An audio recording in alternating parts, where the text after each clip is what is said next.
يا مساء الخيرات، عسلامة عسلامة، أهلا وسهلا بكم.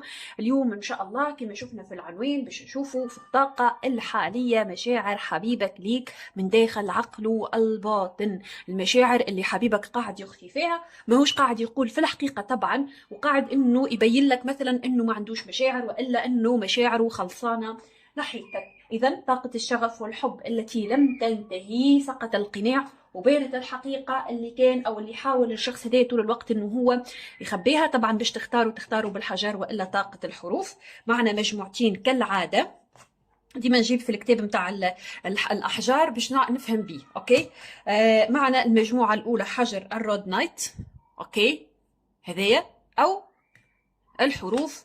الحرف الأول من اسم حبيبك: الألف، الهاء، التاء، الياء، الجيم، الدال، الفاء، العين، الراء، الضاد، السين، الصاد، الكاف، الواو. مجموعة ثانية وحجر الكورنالاين. أوكي تمام. أو الحرف الأول من اسم حبيبك: الباء، النون، الثاء، اللام، الحاء، الميم، القاف، الخاء، الذاء، الغين، الطاء، الزين، الضاد، الشين. اوكي، تختاروا قراءة من أو مجموعة من المجموعتين. وطبعا باش نبداو بالمجموعة رقم واحد، خليو مجموعة رقم اثنين لهنا، ونبدأ القراءة في المجموعة الأولى. هذوما الحروف المجموعة الأولى. الحرف الأول كما ديما نقول من اسم حبيبك، شريكك، الشخص اللي أنت أضمرت عليه النية. أوكي، أو حجر كما قلنا الكورنالاين. تمام. طيب خلينا نبدأ ونشوف. أول شيء حابة أخذ طاقة حتى نفهم بها القراءة. أوكي، وناخذ أول كرت توضيحي. أوكي، من قلب اللحظة الحالية. أوكي طيب، نحن سؤالنا الأساسي هو مشاعر الحبيب في الطاقة الحالية، ويقول لك من قلب اللحظة الحالية. الشخص ده وإحنا حرفيا ونحن نتكلم هو بيفكر فيك. الشخص ده ممكن يكون بيحلم بيك، مشغول بيك. المهم أنه فما نوع من أنواع المشاعر القوية جدا في قلب الشخص ده في الطاقة الحالية. طيب خلينا ناخذه ونبدأ. حابة أخذ أي رسالة منه الشخص اللي في الطاقة الحالية، أي رسالة منه ممكن تكون. أوكي، ذكريات 6 of cups وكرت الذكريات، سبحان الله،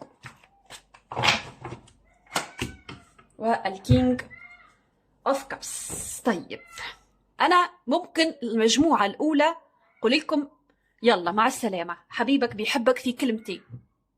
أوكي، شيء يفرح جدا. الشخص دي بيفكر فيك، بيفكر في ذكريات. لو في بينكم ذكريات انت وهو، انا شايفه انه في طاقه شخص. شنو يقولك؟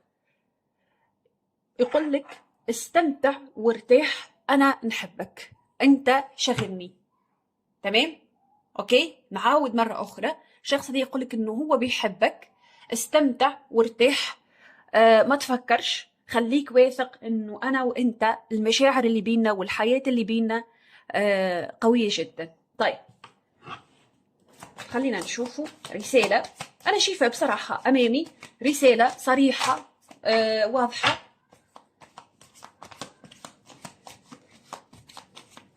طيب روحانيات عالية، طاقتكم عالية جدا أصحاب المجموعة الأولى.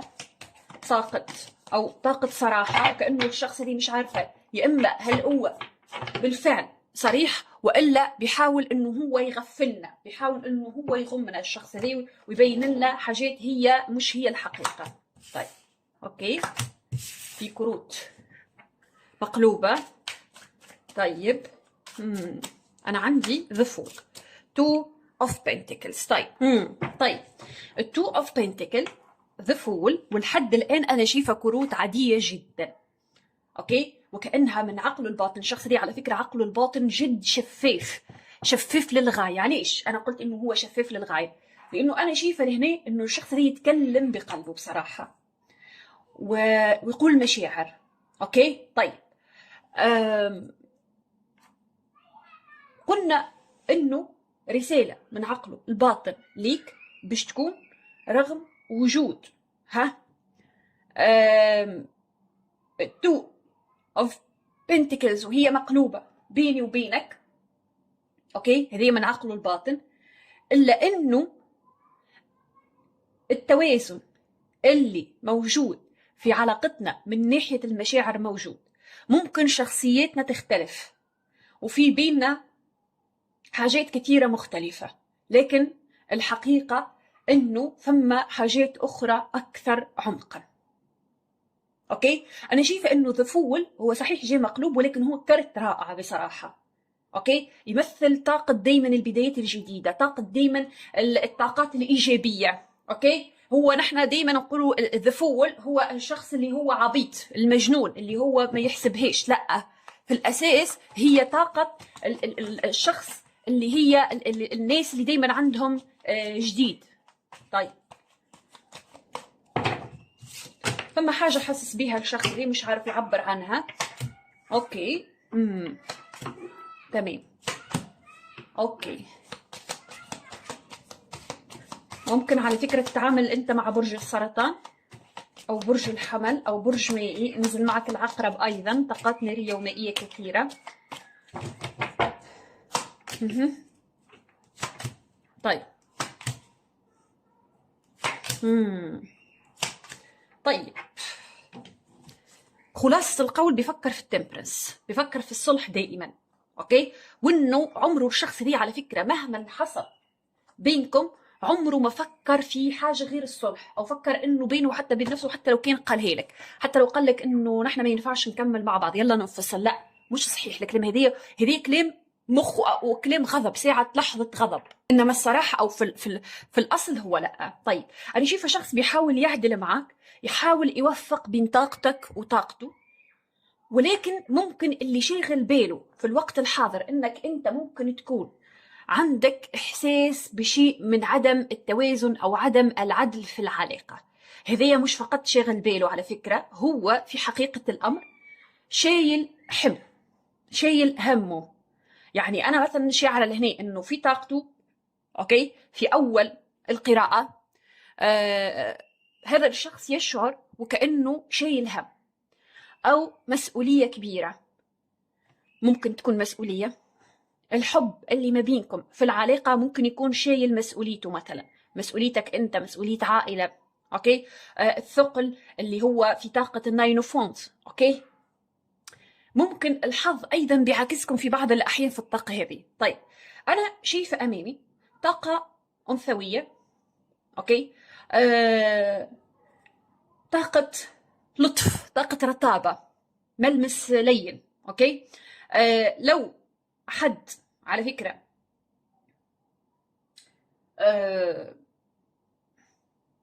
في ممكن لو حبيبك في عنده علاقة ثلاثية، يعني علاقة أخرى، ممكن تكون الحاجة هذه يعني تقليدية، أنت ممكن تكون شخص ترفض تماما هذا الارتباط. أوكي، علاش أنا تكلمت عن القصة هذه؟ لأنه أنا شايفة بينكم ممكن واقف شيء، ونحن نعرفوا أنه أتعس شيء والمرجح الشيء اللي يكون ممكن واقف بينكم هو الطرف الثالث. أوكي، ممكن أنت بتحاول تقرب أو تعبت من العلاقة، حتى لو القصة حصلت بطريقة مثلا أو بأخرى، هو خايف من النقطة هذه. أولا الشخص ده ما يعرفش أنك أنت ترفض هذه العلاقة مثلا لو هي موجودة، وثانيا لو مثلا أنت قبلت بها لازم تكون في شروط، هو ما يعرفش النقطة هذه وما يعرفش ظروفك. أوكي، طيب، احتمال انت على فكره تكون كانت سبق لك علاقه في الماضي، ممكن تكون مطلق مثلا، منفصل، او حتى مرتبط ولكن مش سعيد. ممكن اللي هو نفس الشيء ممكن. يعني انا شايفه انه ممكن تكون ظروفكم مختلفه نوعا ما عن بعض. اوكي، لكن هذه ما هوش مبرر. ممكن هي القراءه عامه هذه اكيد، ممكن هو اللي كان مرتبط أو متزوج أو عنده مشاكل في أطفال. المهم أنه أنتم الاثنين في ظروف مختلفة. اوكي، كل واحد فيكم داخل العلاقة هذه او حياته بصفة عامة انتم مختلفين بعض الشيء في حاجات، في ظروف، ظروفكم العائلية اللي هو اوكي. ممكن تكون سنجل ما تزوجتش في الماضي، ممكن يكون هو اول او ثاني علاقة حب ليك مثلا، ممكن العلاقة تكون عكس اصلا. اوكي، لكن الاحساس اللي جالي والاحاسيس اللي هي في باله في الوقت الحاضر من الحاجات من الشخص دي اللي هو شايفها انك انت فجأة واحدة تتعب وتبحث عن طريق اخر. علاش؟ لانه هو حاسس انك عاوز استقرار في حياتك من اول لحظة، من اول لحظة يشوفك فيها. اوكي طيب،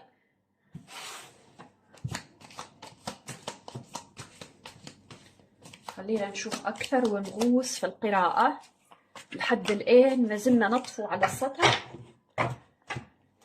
ونعرف عن مشاعره الشخص هذا ناحيتك، طاقته ناحيتك.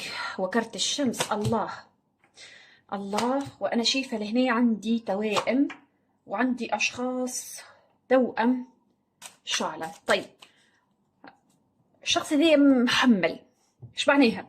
يعني يفكر في قصتك في قصة أخرى، في وكأنه فجأة واحدة حس بضرورة لوجود حل. يعني في اعتقادي انه هو في مرحلة من مراحل العلاقة ما كانش حابب انه هو يبحث عن حلول تحل ممكن المشاكل اللي في العلاقة او حل، يعني اللي هو فجأة واحدة لقى نفسه بيبحث عن حل. في اعتقادي الشمس لهنا طالعة وكأنه تقول لك حرفيا وفعليا انه الشخص ده بيبحث عن حل، وهذه حاجة ممكن تكون بتسعدك جدا. وعلى فكرة حتى الفور اوف وونز هو شايف انه الثقل اللي في العلاقة، ففكر على طول انه يكون في بداية جديدة يكون فيها حل. تمام. لكن عندي هنا انا شايفة انه هو حاسس بثقل. اوكي، وخاصة انه حابب انه يشتغل عن العلاقة. هو في الفايف اوف سور خايف يفقدك وخايف انه العلاقة هذه فجأة واحدة تكون تطور وما يلقاهاش ولا يلقاك حتى انت. علاش؟ حس انه كل ما هو باش يبعد اكثر انت باش تبعد عليه اكثر، وهذه هو يفكر فيه انه انا لازم نقرب شوية باش نخليه او باش نعرف انه هو نحسسه انه هو موجود، انه ما مشيتش في اي مكان. طريقة تفكيره انا شخصيا عجبتني. اوكي طيب،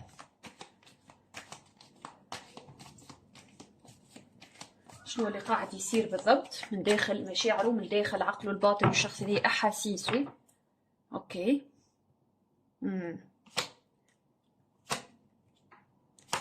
هايروفنت، سيفن اوف سورد، ممكن تكون حصلت خيانة.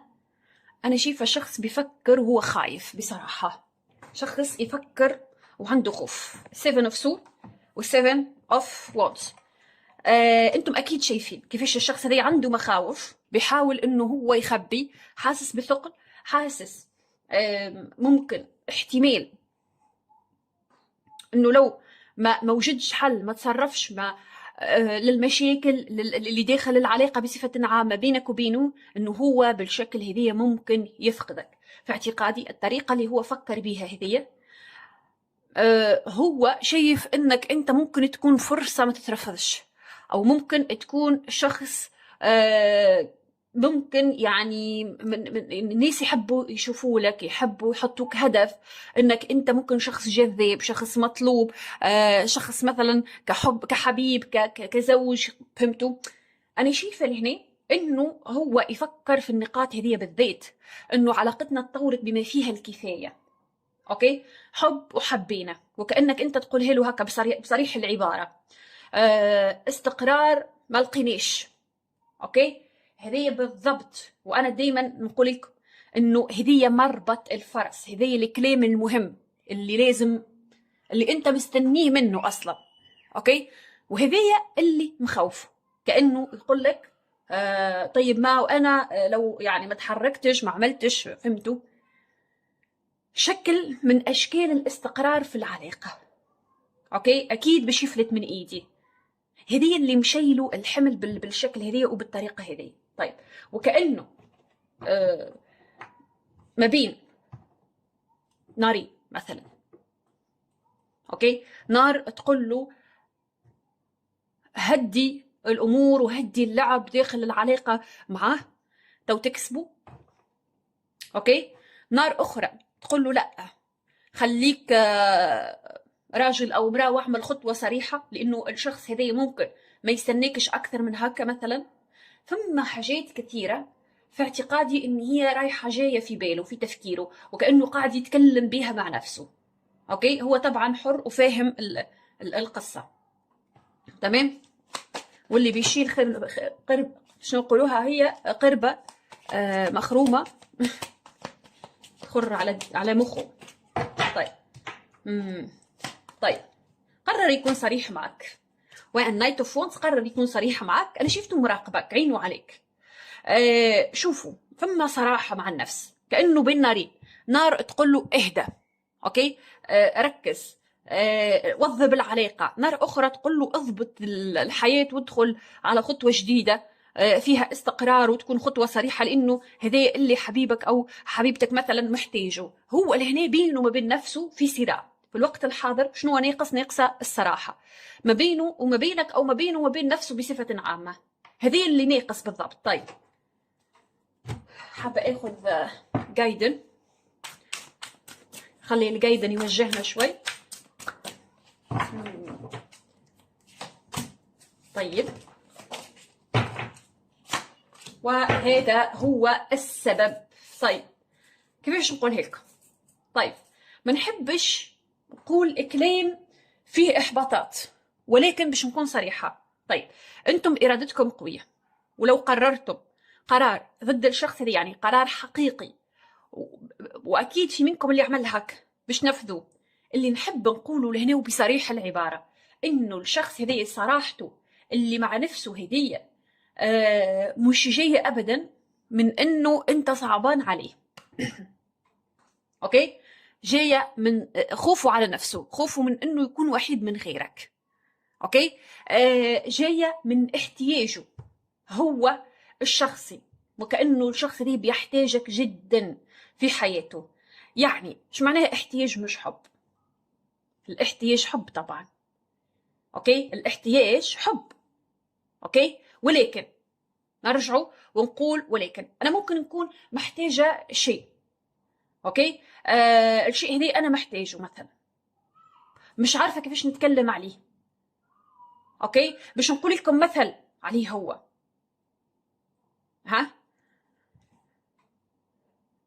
محتاج شيء، ولكن الشيء هذا مش هو كل شيء في حياته. اوكي، لو هو ما يحبكش وفي الوقت الحاضر هو حاسس بوحدة، شنو ممكن يعمل؟ اوكي، باش يقولك مع السلامة ويمشي يقرب من اي علاقة. اوكي، سواء حد قديم حد جديد، وما هوش باش يعمل لك اي اعتبار. اوكي، تمام هكا. واحيانا ممكن الشخص يحب، اوكي، ويعمل هكا، فتقول انت ما حبنيش بالدرجه اللي هو يسلم ويستسلم داخل العلاقه من اجل الحب ومن اجل المشاعر. لكن احتياج الشخص هذا ليك جاي من حب. علاش؟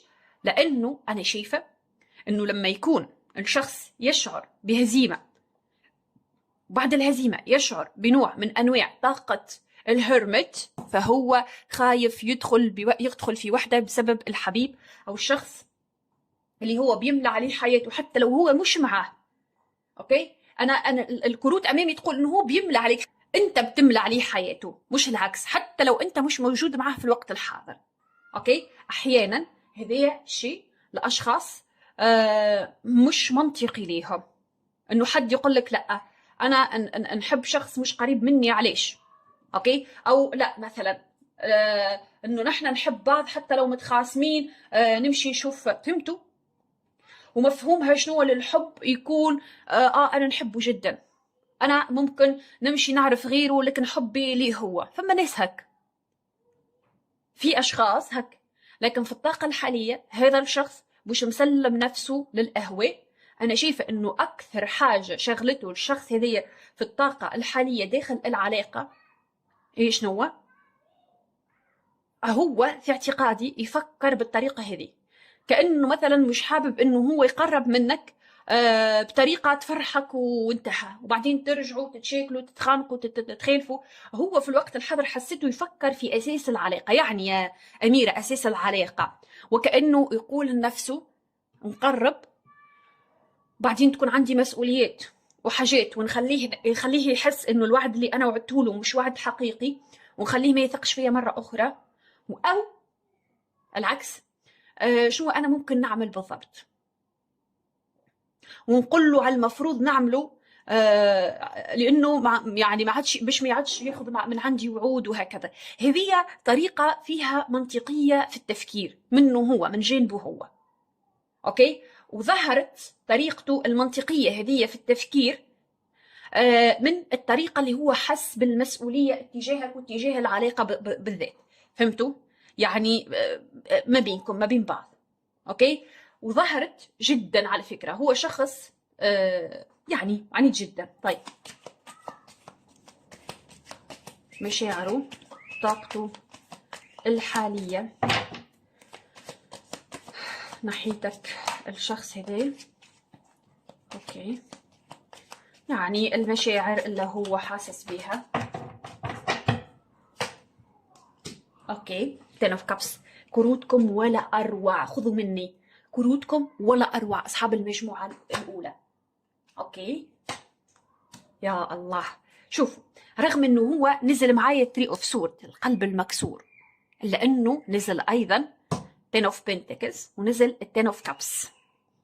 اوكي، اكيد جدا انه هذا الشخص بيموت جدا في بيك، والثقل اللي هو شايله هذا في قلبه، هو فاهم انه انت لو قررت لو قلت يا علاقة تلقى بدل العلاقة 100.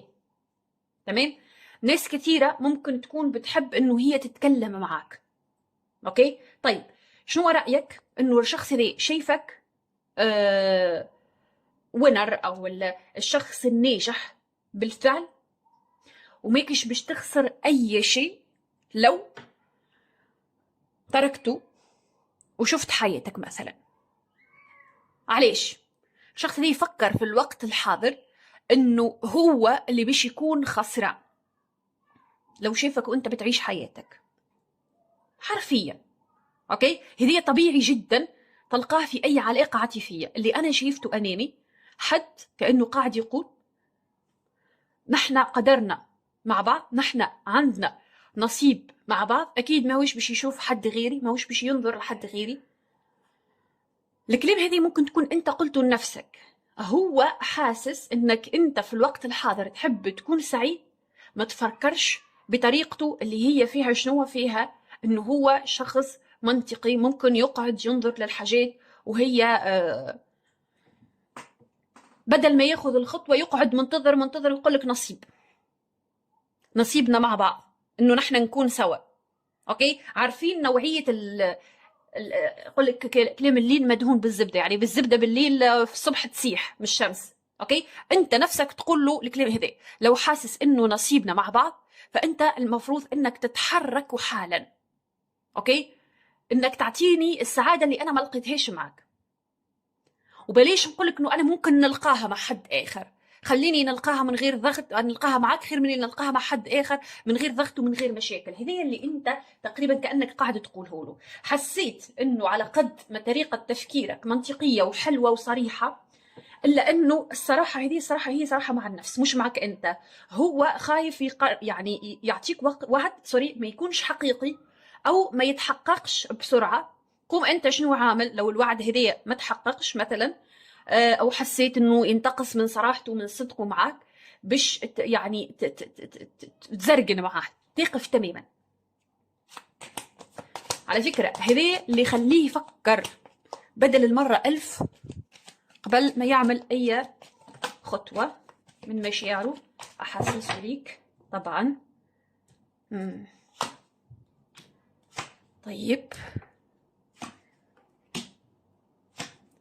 أوكي يا الله، شوفوا كل الكروت الجميلة نزلت. أي نعم، كل قراءة لازم ينزل فيها هيك وهيك، ولكن والله بالفعل رائعة. الشخص اللي يفكر في إنه يتوازن معك ويتوازنوا في العلاقة، وإنه ياخذ فرصة جديدة. هو من بداية القراءة قالنا إنه هو حابب على فرصة لو ما فيش فرصة بينكم في الوقت الحاضر. إيش معنى ما فيش فرصة؟ يعني لو مثلا لو منفصلين أنت وهو، لو ما كنتش موجودين مع بعض، تمام، منتظر. أنا شايفة إنه هو ماسك عرضه واقف منتظر. ممكن يكون العرض اللي هو جاي بيه حاسس إنه ما هوش باش يعجبك، ممكن أنت انتظرت كثيرا مع الشخص هذا، تمام.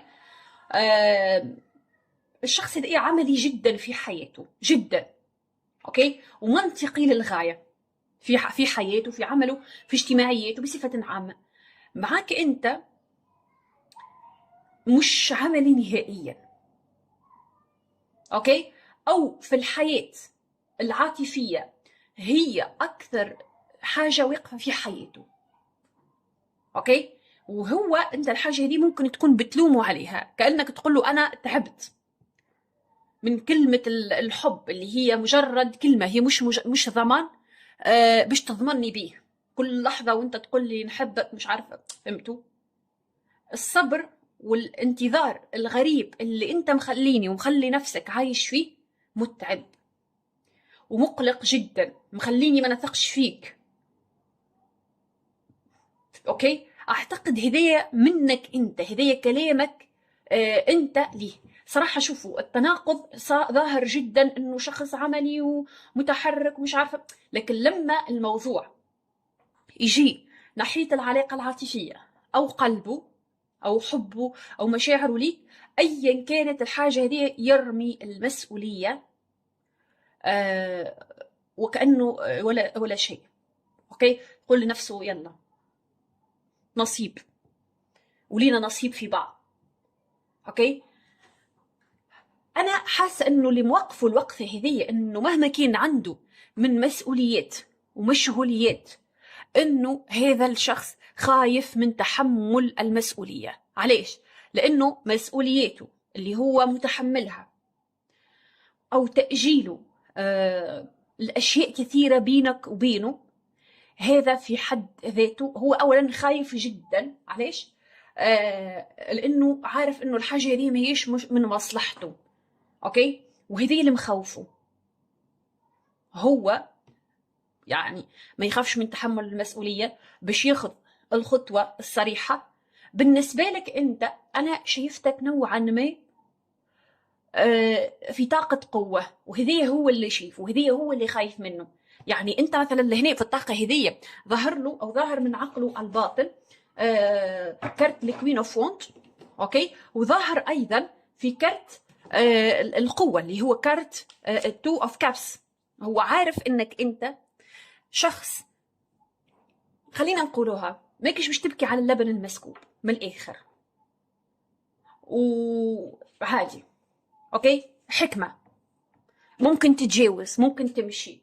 اللي شايفته انه كانه يقول اذا او لو فعليا الشخص هذا يستسلم علي والموضوع طول او المشاكل طولت، عدم اتخاذي يعني للخطوه الضروريه، اوكي، هو وموقفه باش يكونوا او باش تمشي انت للامام. هو شايفك انت شخص قوي تقدر تعمل اللي انت عاوزه، اوكي،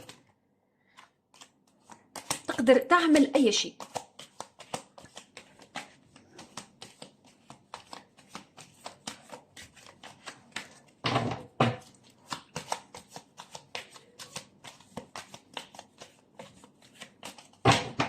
اوكي، كرينا فونت. اوه، ونزل الديفل اخيرا، نزل الديفل. طيب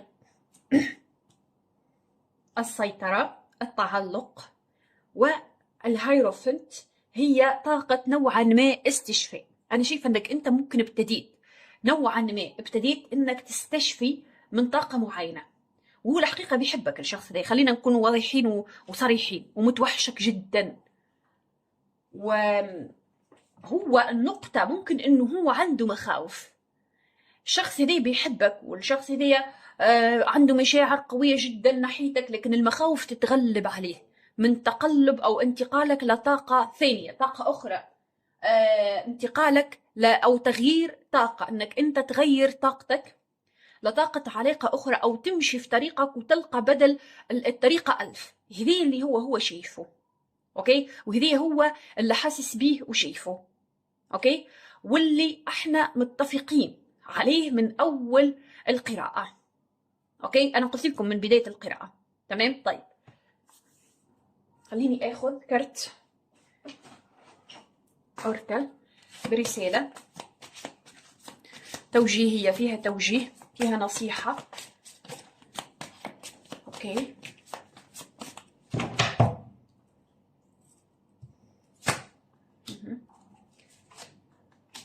سامح وتجاوز، انفصال. انتم ممكن تكونوا منفصلين، كثير منكم لو منفصلين في مكالمة من القلب إلى القلب، في تواصل من الشخص هذا، باش تكون تواصل مطول، كلام فيه يعني كلام بصراحة، يعني كلام مطول فيه صراحة، فيه صدق، فيه كل شيء، يعني بيقول فيه الشخص هذا من خلاله كل حاجة هو يحب يقولها، تمام. فأنت المطلوب منك، أو الملائكة اللي يطلبوا منك يقولوا لك إنك أنت سامح، اغفر، ولكن تعلم، حرر الماضي وعيش إيجابيات الحب الحقيقي في الحاضر، أوكي. يعني أنا شايفة إنه معلومة أو نصيحة من الملائكة متاعك، إنك في دخولك طاقة جديدة وحاجات جديدة إن شاء الله، في بتملى نفسك بالطاقة الإيجابية. حاول إنك تتجاوز أي شيء هو سيء في حياتك، تعلم منه درس، ولكن تجاوزه، أوكي. طبعا نشكركم أصحاب المجموعة الأولى، أعطيوني رأيكم في التعليقات لو سمحتم، عبروا عن إعجابكم بالقراءة بلايك أو ديسلايك، عادي، أنا نتقبل الجميع. نقول لكم الأبراج معكم: الأسد والسرطان والعذراء والحمل والجدي والعقرب والحوت والقوس. فقط إلى اللقاء. اللايك والشير والاشتراك في القناة وتفعيل زر الجرس. شكرا للمجموعة الأولى. المجموعة الثانية حجر الكورنالاين، أوكي. هذه حجر الكورنالاين أو الحرف الأول من اسم حبيبك. الحروف قلتهم في بداية القراءة، أوكي، واضحين. الحرف الأول من اسم حبيبك، الشخص اللي أنت مختار له القراءة. خليني أبدأ كالعادة، نبدأ ديما بكارت جايدن، مش دائما، ولكن حابة كارت جايدن بداية للتوضيح حقيقة مشاعره في الطاقة الحالية. وحبيبك سقط القناع عنه، أوكي، قال كل شيء، تمام. ممكن تكونوا على فكرة توأم، شعلة طاقة نارية رهيبة، طاقة شغف، أوكي.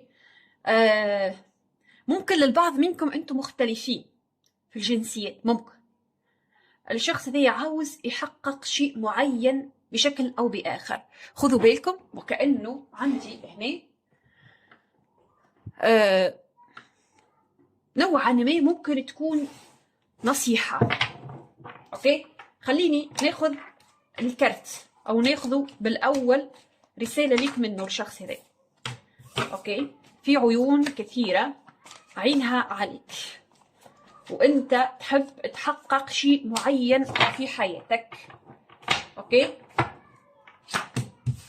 إنه تمشي وراء الشغف اللي أنت حاسس إنه مهم في حياتك. وبصراحة أنا عندي طاقات نارية رهيبة. أنت شخص ممكن تكون برجك ناري، أو أنت شخص شغوف بطبعك، أوكي.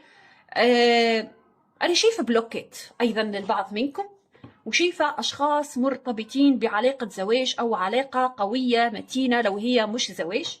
وشايفة أيضا إنه العلاقة هذه ممكن تكون كارميك ريليشن شيب، علاقة كارما. طيب لهنا أنا حاسة شخص يحب يتنازل، أوكي. طاقة ضعف خلف قناع، أوكي. طيب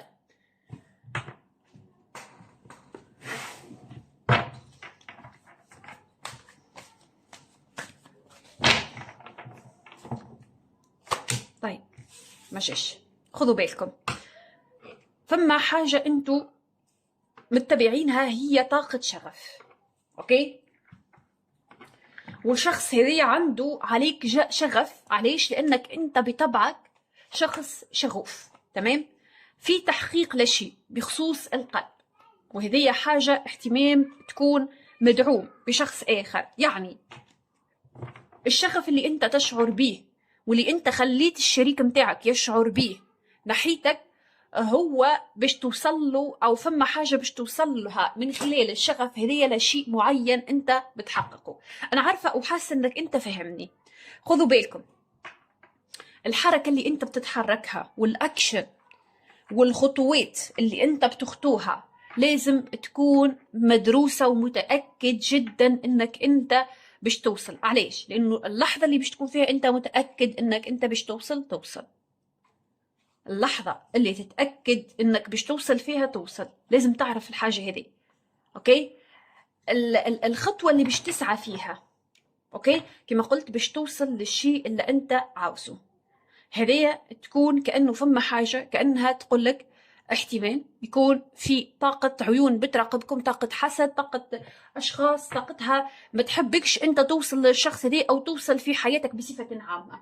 أوكي؟ أي إنسان يلمع أو يبان ناجح أو اللي هي يمشي في طريق الهدف متاعه هو شخص ناجح أكيد، باش تلقى حواجز كثيرة. تمام؟ وهو هذه الفكرة اللي أنا حبيت نوصلها لكم من خلال الرسالة الأولى. طيب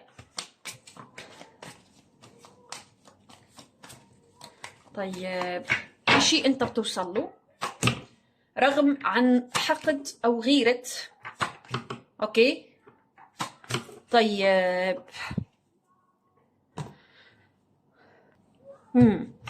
الديث، ستار، 7 اوف كابس والفور اوف بنتكلز. تمام؟ طيب فما حاجة انت بتستشفى منها، مرحلة انت تتجاوزها.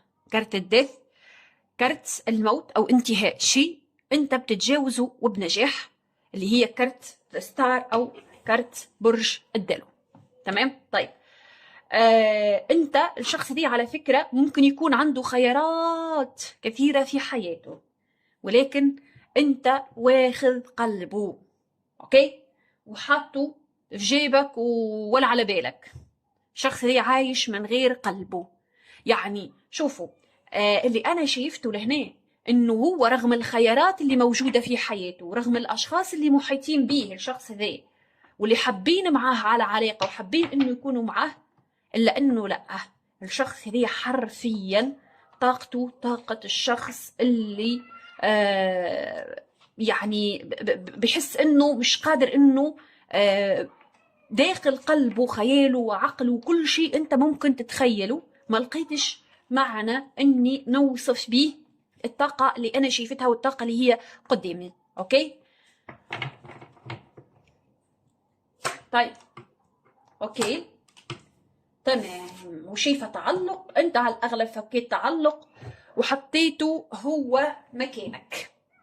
اوكي؟ فكيت انت تعلق وحطيت الشخص ده مكانك. بما معناه يا اميرة انا شايفة في الوقت الحاضر انه يفكر فيك، ومش عارفة علاش انا عندي احساس انه ثم صراع بسيط. اوكي؟ صراع بسيط في افكاره، كانه يفكر في شيء عاوز جدا انه يعمله، ويفكر شنو ممكن يكون يتعارض مع الشيء هذا. يعني كأنه يقول أنا لحد اللحظة هذه المفروض إنه يعني خططي تجاه الشخص دي تمشي بالصورة اللي أنا عاوزها إنه هي تمشي. أنا حاسة إنه في شيء في أفكاره اتجاه العلاقة اتجاهك. مانيش باش نقولك إنه هو يحب يعملها، المهم إنه هو يفكر فيه الشيء هذا وعنده فترة طويلة. تمام؟ طيب الشخص ده يحبك ويحبك من أول القراءة نزلت يعني. تمام؟ ونزلت القراءة فيها روحانيات عالية وروحانيات جميلة جدا وللغاية. تمام؟ طيب أنا حاسة بأفكار الشخص هذا وطاقته مش محتاجة تفسير كبير. أوكي؟ وكأنه أنت مش محتاج إنك تقول غير كلمتين بسيطين. هو بيحبك ويفكر فيك، وممكن في الوقت الحاضر حاليا يفكر كيفاش يعمل حاجة تصلح الأجواء ما بينك وما بينه في العلاقة. تمام؟ طيب طاقة جسدية رهيبة. أوكي؟ في اتحاد، في تلاقي. على فكرة العلاقة هذه ممكن تكون صارت فيها العلاقة الجسدية، وذلك علاش أنا شايفة هنا الطاقة النارية أو تبرير للطاقة النارية اللي هي طاقة الشغف، طاقة الحب والرغبة والشهوة اللي هي تجتمع. أوكي؟ طيب خليني أخذ كارتين أيضا من الأوركل.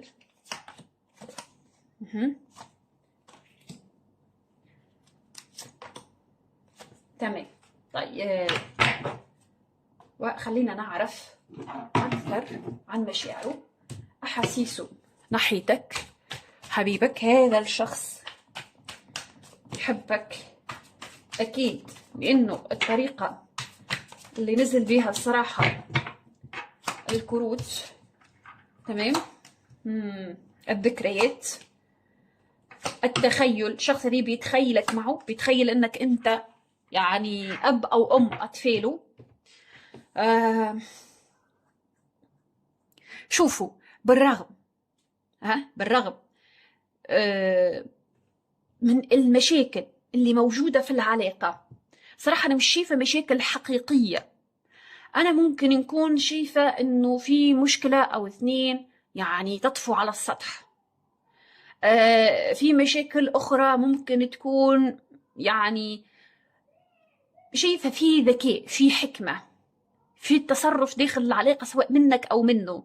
شايفة حاجات اتأخرت عن ميعادها. أوكي.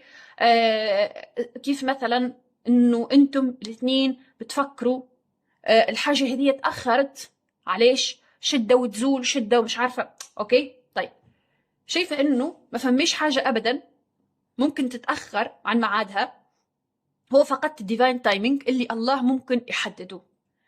بس ممكن تكونوا انتم الاثنين او حد فيكم شايف انه الشيء اللي هو عاوزه متعطل. اوكي. طيب حصل تغفيل في العلاقة، ما نجمش نخفيه، تعرفون اني انا صريحة، حصل تغفيل. طبعا وللنسبة اخرى حصل مش تغفيل، وانما حصل نوع من انواع الخيانة. خليني اقولها بصوت بطيء. تفكير في فرصة جديدة، تفكير في الاقتراب، وكارت الورلد ينزل وكارت الايس اوف سور ينزل معه. تفكير في التن اوف بنتكل، لمة واجتماع. اعتذار من خلال السكس اوف كابس، واشتغال عن العلاقة من خلال الايت اوف بنتكلز، تقديم عرض يفي بالغرض. تمام. تو نقول لكم ممكن تكونوا ما كنتوش قاعدين تفهموا في الكلام. في عقد. اوكي. والعقد هذه في اعتقادي انه في حد يحاول طاقة الحب أولا اللي نزلت ما نزلتش هباء. فما تفكير، فما تغيير. الشخص اللي قاعد يغير في الطاقة، يعقد في الأمور، والشخص اللي حابب إنه يفك التعقيد. أوكي. في تفاصيل كثيرة. تمام. بعديها ينزل أو يجي كارت الورلد، كارت إيجابي بوزيتيف، يقربكم من بعض، يخلي العلاقة ما فيهاش روتين، ما فيهاش ملل، يخلي المشاكل تقل. تمام. هنا أنا شايفة إنه نزول الدث والايت اوف سورد ممكن تكون كانت في مشاكل وكان فما بطء في اتخاذ القرارات. تمام. طيب صوت كان عالي، كان طاقة يعني ابتعدتوا عن بعض شوية، صارت لكن بصراحة أنا نجم لهنا نقول لكم إنه بنزول التن اوف بنتكلز والسكس اوف كابس في شيء، حاجة أنت مرتبط بالشخص هذية من على المستوى الروحاني. أوكي. والشخص هذية أيضا من ناحية أخرى ممكن يكون متعلق بشيء آخر في حياته، ممكن يكون متزوج، عنده أطفال، مؤثرين فيه أطفاله، عائلته، اللي هو. تمام. الشخص اللي أنت اخترت له القراءة كان بيتكلم عنك مع شخص. تمام. في لوك لوك لوك لوك كلام، وممكن يكون كان على نياته انه هو بيتكلم مع شخص ما بمنتهى الثقة، لكن ما كانش عارف انه هو قاعد يحط في الثقة في شخص احتمال يكون خايف عليه، مثلا اب أو اخ كبير، اخت كبيرة. علاش؟ انا شايفة انه الشخص هذا حاس انه هو وصي على الحبيب. اوكي. احتمال يكون صديق، صديقة، ايا كان، اب ام اللي هو. تمام. حسيت لهنا في الكارتين الاخيرين اللي نزلوا لك في حد بيراقبك، بيراقب الهدف اللي انت تحب توصل له.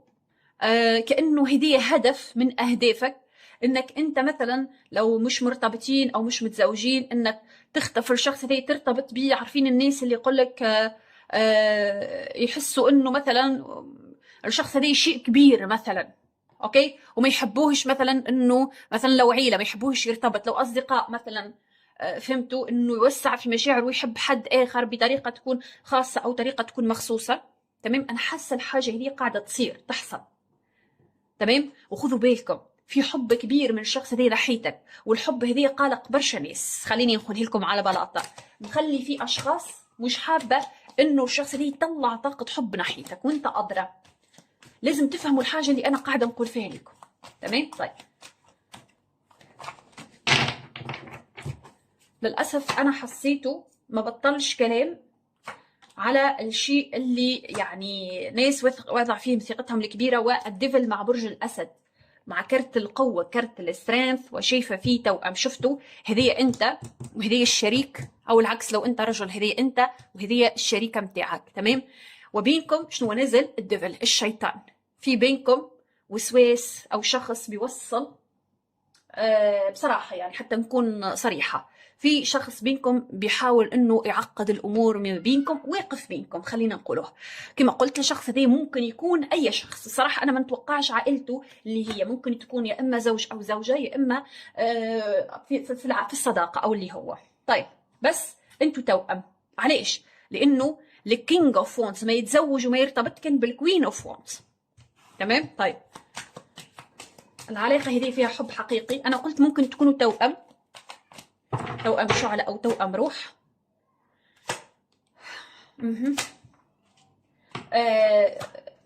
يا الله، في بدايات دايما جديده.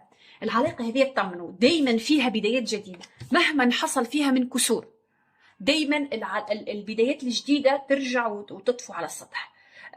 الشخص دي بيحبك من قلبه، والعلاقه هذه علاقه فيها طاقه روحانيه قويه، وانك انت معك قلبه وحاطه في قلبك، في جيبك، او في يعني في مش كلام تاع شعر ولا اي شيء. اوكي، طيب انا شايفه لهنا انه سبحان الله انه الايس اوف كابس ينزل بعد الثري اوف سور، والجي معاها كرت ذا فول. هذه عندها برشا او يعني كلام. اوكي، لو في اي شكوك او في اي ظن الشخص اللي يقول لك انه انا ما نحبكش، هذه تكون مخطئ. لو 20 شخص، لو 1000 شخص حاولوا انه هما يبعدوني عنك، خذ بالك او خليك متأكد انه يوم ما حبك يخلص من قلبي انا ساعتها باش نترك، ممكن يعني مستحيل نوافق انه انا نبعد عنك. القرار في الاول وفي الاخر هو قراري انا، فما تخافش. حاسه انه الشخص هذا حابب يفهمك الوضع، وفي اعتقادي انه يحاول يفهمه لك، ومحاصر بالمشاعر متاعك. اوكي، انت هنا في مأمن، خذ بالك من النقطه هذه، في امان. تمام، طاقه فيها امان من اي غدر من هذا الشخص، على الاقل في الطاقه الحاليه. اوكي، وكانها رساله يتكلم يعني على لسانه بها. الشخص دي مش حابب انك تكون بتحاول تحمي نفسك منه، من مشاعرك ناحيته. علاش؟ لانك انت لهنا بصراحه في طاقه كانك بتحاول تحمي نفسك، تحمي نفسك من شكونه. وعلاش؟ منه، من مشاعر الحب اللي انت شاعر بها ناحيته. الشخص هذا احتمال يكون قلبك توجع كثيرا في العلاقه، واحتمال تكون شفت مشاكل كثيره منه او بسببه، واحتمال تكون حاولت انك تمضي في حياتك تشوف حاجه جديده تعملها. اوكي، وما قدرتش، حسيت انه الشخص دي كانه بيجذبك لحياته غصبا عنك. اوكي، وهو غالبا ما يحس بهك. ممكن تكون اوقات كثيره دعيت الله انه هو يطلع من قلبك الشخص هذا. في اعتقادي هو في الوقت الحاضر في النقطه واللحظه اللي حابب يقول لك من خلالها بلاش تقفل قلبك، بلاش تتحول. اوكي، قلت لك لو 1000 شخص ما همش قادرين انه هما انا قلت لك عنده خيارات، ها قلت لكم في البدايه. خلت احتمال كبير جدا بعدك عن الشخص هذا يأسسوا عليها حياه، انه خلاص باش ندخلوا نحن ونفرقوا ونعيشوا احنا الوضع. فهمتوا؟ كل شيء ممكن. احتمال يكون حد كتب لك كلام بدل ما هو يكتب لك، مثلا ها. انا مش مش عارفة كيش نقول لكم، إنه ممكن شخص واحد يفسد علاقة فيها حب حقيقي. سهل جدا، سهل على فكرة. لو الشخص ده بطاقة شيطان، طاقة السموم من وراء مثلا، فهمتوا، في ظهركم من وراكم، اوكي، احتمال. واحتمال حد يكون حابب يعرف انت شكون، شو شكلك اللي هو. تمام. طيب، ما نعرفش علاش ممكن الاشخاص المؤثرة في العلاقة عملت هكا، رغم انه في طاقة حب قوية جدا. نقدر نقول لكم انه هذا الشخص حبه ناحيتك صريح جدا ليك، واحتمال حبه الصريح هذا فتح طاقات كثيرة مع أشخاص قريبة جدا منك. ممكن في أوقات ما كانش قادر يتكلم فيها معك بصراحة، أوكي، إنه أنا نحب، إنه أنا عندي مشاعر، أنا حاب إنه أنا نقعد جنبه، نفضل جنبه. طيب،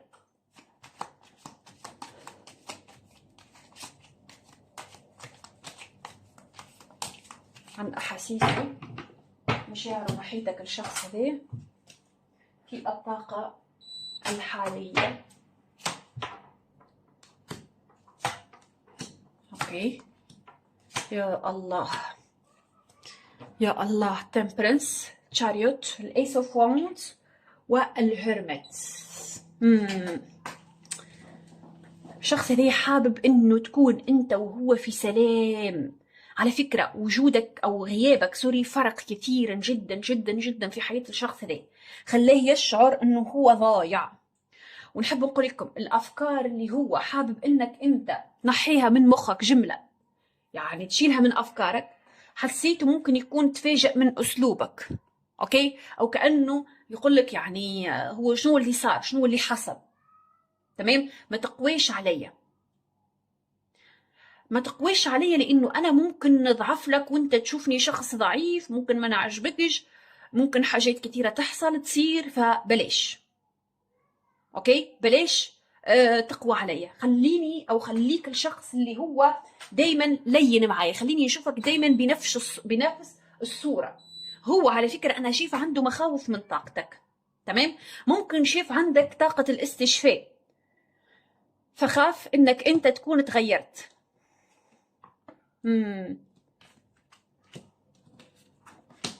على فكره الشخص ده عاطفي جدا او رومانسي، اوكي، وشخص بيحب الحب ويحب يعيش في قصه حب، والعاطفه متاعه والرومانسيه متاعه الشخص ده بتظهر وهو بيحكي عنك لاي حد تشوف، تلقاه ذيب فيك من خلال الشخص بيحكي له عنك. في طاقه فيها ممكن كيفاش نقولوها، في حاجه حلوه بصراحه، اوكي. المهم انه احتمال يكون سلبي شويه، اتجاه آراء أهله، آراء الناس اللي حواليه، يتأثر بالمجتمع متاعه. احتمال يكون كان حابب ياخذ خطوة اتجاهك في لحظة من اللحظات، فحصلت مشاكل مثلا بينكم، فاتجه لتقويم أحد الأشخاص مثلا، وقال له لا مثلا يعمل كذا يسوي، فهمتوا، فاسمع الكلام هدايا، لأنه ممكن يكون بيثق كثيرا في الأشخاص كما قلنا، ولكن ما يمنعش انه هو قوي الإرادة من ناحية انه انا يعني حبيتك، ما حدش قادر انه يحول الحب هذيا لشيء اخر تماما نهائيا البتة. اوكي. طيب،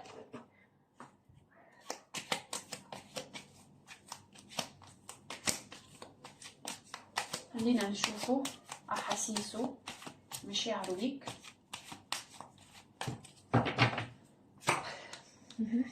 هو التو اوف كابس، اوكي، الاستشفاء نحن تكلمنا عليه لهنا. شوفوا اللي قاعد يصير امامي، انه فما حاجات كثيره جدا تحب تحطم الحب اللي في العلاقه، حاجات كثيره جدا، اشخاص، طاقات سامه من اشخاص معينين، يعني ناس يحبوا انه يدمروا العلاقه. انا حاسه انه في ضغوط عليك نوعا ما، اوكي، من ناحيتك او من الجانب متاعك انت. الضغوط هذه ممكن تكون يعني من بعض الاشخاص اللي يحبوك او اهلك، واحتمال تكون ضغوط لانك انت شخص حساس جدا فبدات تحس بيها، اوكي. ممكن ايضا ضغوط من المجتمع، تمام. هذيا آه كله يدفعكم لطريق خطا في العلاقه، وهو الابتعاد مثلا عن بعض. لكن خذوا بالكم، انا شايفه لهنا ان الثري اوف سورد هي اللي شايله كل شيء. ايش معناه؟ يعني يا اميره انه في اشخاص طاقات ضغط مجتمع اللي هو حابه تهزمكم في العلاقه، اوكي. ولكن طاقه الحب اللي موجوده وطاقه الامل الكبيره جدا من خلال الايس اوف وونز، واللي هي البدايه الجديده جدا اللي انا شايفتها، والاستشفاء اللي الرهيب اللي شايفته لهنا وشايفته في طاقه ايضا الستار، اوكي. انا حاسه به موجود جدا امامي، اوكي. شوفوا، انا حاسه انه العلاقه هنا والايس اوف كابس طبعا والتو اوف كابس في طاقه حد يتبدل او حاجه بتتغير. علاش؟ لانه طاقه العلاقه بتتبدل. انا شايفه انه التبديل هذا لما انت تكون في حاله احباطات او وتدخل في طاقه التو اوف كابس، تشوف تلقى انك انت حابب بدايه جديده، حابب انك تصالح ناس ما كنتش تتكلم معاهم في الماضي، تشوف تلقى بدايات جديده جميله، فتتخيل انه العلاقه يحصل فيها ضغط، تمام. شنو ممكن يكون شكلها العلاقه؟ تمام، تلقاو انه انتم طلعتوا مشاكل بعينها من حياتكم، او اسلوب وانتم كنتم تتكلموا، او موقف في العلاقه كانه المشاكل هذه ما حصلتش تماما. تشوفوا تلقاو انفسكم كانكم ما زلتوا كابتديتوا من اول وجديد مع بعض، وتحسوا انكم بتطببوا العلاقه كانه معاكم دواء وتسقيوه للعلاقه متاعكم. شو يعمل الحاجه هذه؟ هذه يعمل حاله استشفاء البسيطه اللي ممكن تكون بطيئة ولكن فعالة داخل العلاقة. طيب، على فكرة انت معاك العذراء والحمل والجدي، ومعاك الحوت والميزان والجوزاء والدلو والقوس، العقرب والسرطان والعذراء.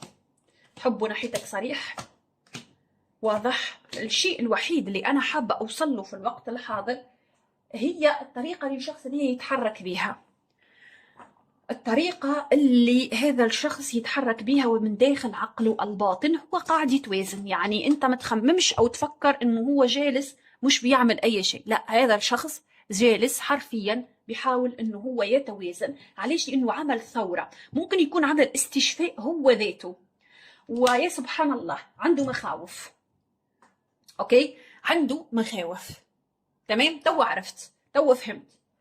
شوفوا، وخلينا ناخذ النقطة هذه بعين الاعتبار. شوف، بيحاول انه هو يغير طاقته، تمام. فما شيء مهم جدا لازم نشرحه. طيب، الشخص ده فيه حيرة. علاش؟ لانه ما بين او في ميزان، شفتوا، ناحيتك ناحية اهله، ناحيتك ناحية المجتمع، ناحيته ناحية عائلته. هو عاوز يكون في توازن في الكفتين، تمام، ما يكونش واحد بعيد عن الثاني. هذه محيره. شوفوا ايش عامل له ثورة داخلية، ومتكبل من ايديه، مش عارف كيفاش يتحرر، تمام. بيحاول يفك نفسه حتى يكون أجرى، يكون عنده إرادة إنه هو يقف على إجريه، أوكي. هنا ثم حاجة كأنها تتقال بينك أنت وبين الشخص هذا. الحاجة هذه أنا حاسة إنه هي اللي يكون فيها الدواء اللي أنتوا يعني تسقيوه للعلاقة، تمام. وكأنه يرجع من أول وجديد ويقول لك أنا ما حدش باش ياخذك مني. هذه أول حاجة. ثاني حاجة، ما بيكونش في بالك إنه ممكن أي شخص ياخذك مني أو يبعدك عني. أنا حاسة إنكم مسألة العلاقة العاطفية انتم ما عندكمش مشكلة فيها. يعني يا أميرة، انتم ممكن تكونوا وانتم ماشيين في الشارع ولا غيره اللي هو تتصدموا ممكن من كمية الأشخاص اللي تشوف لك بإعجاب، من كمية الأشخاص اللي تنجذب لك. تمام، خذوا بالكم من النقطة هذه. دي علاش؟ لأنه أنا شايفة فيكم حاجات الشخص دي أيضا شايفها ممكن أنتم مش شايفينها.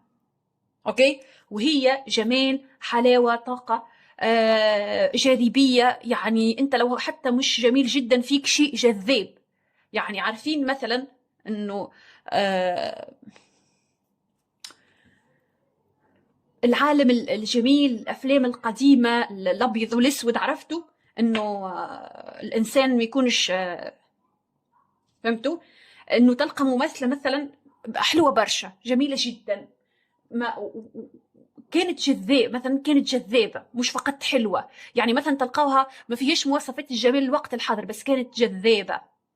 أوكي، هذه بالضبط أنا ما نعرفش علاش شايفته في ملكة السيوف عندك أنت الانطباع هذا بصراحة في طاقتك أنت، إنك أنت شخص هذا ممكن يكون من أول لحظة شايفك، شايف حلاوة، شايف جاذبية ما شافهاش أبدا في الماضي. وهذه على فكرة حاجة يعني واضحة. أنت من ناحية العلاقة العاطفية أو معرفة أشخاص ما عندكش مشكلة، أنت مشكلتك إنك حبيت. أوكي، لو باش تعتبر الحاجة هذه مشكلة إنك أنت حبيت، فما عندكش قلب لحد آخر. أوكي، وكذلك هذا الشخص. علاش؟ لأنه اللي يقولك ما نحبكش في الأول ولا ألف شخص باش يخليني نقعد معاك وانت مثلا تحاول تصالحني نصالحك، نكونوا موجودين مع بعض، نزعل نرجع مع بعض، ايا كان، محدش باش يقدر انه هو يجبرني على شيء. انا معاك لانه انا نحبك. اوكي، هذية بالضبط اللي الحقيقة الشخص اللي يحب يقوله لك. اوكي، طيب، طبعا نشكركم الناس الكل، بالتوفيق لكم. شكرا لكم على كلامكم الحلو اللي في التعليقات. عبروا على القراءة، اعجبكم بها، عجبتكم لايك، ما عجبتكمش ديسلايك، عادي جدا. اكتبوا لي تعليقاتكم في التعليق، قسم التعليقات. نتمنى لكم التوفيق والى اللقاء.